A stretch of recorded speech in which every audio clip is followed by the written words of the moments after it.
Clontar rudí nós tá sé a fáil fuair nó tá ag fáil achra sa chaint a bhfuil siad ceart.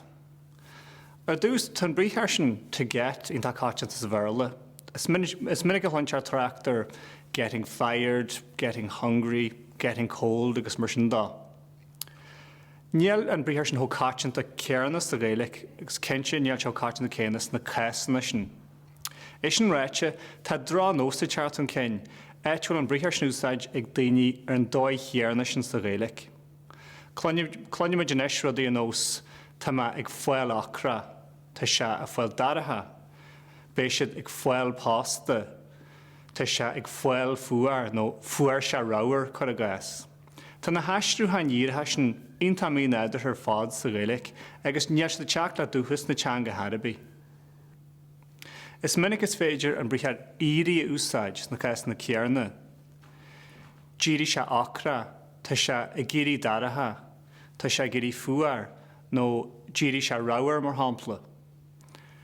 Rudíid na Harlíonn do réir a cheile.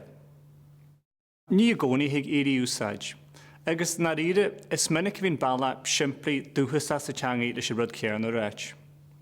Is mó seansa dearú daine tá achra sa teach darm na tá géirí achra. Maidir a bheith i géirí daratha, bhfuil na deocla daine ré gúil se a gáil hálas na gúil aníthe teitsim. A dacha le bheith géirí fuair dó, bhfuil beidir sna baillas dúchasaí agus is neidir leis sin réit, a has cinse na nétha gúil se ag fáil fuair.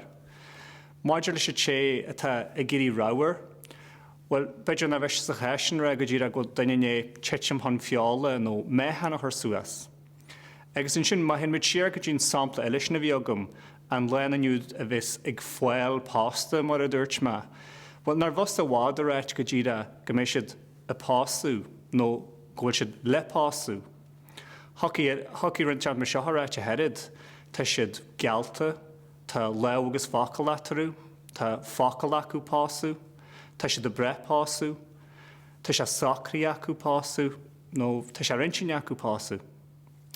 Bhí cuireadh mar sin gan nós na bharla a thuirt díra trasna go dtíon réalaigh, tar go dóinní héana ginn sa teangaí seo.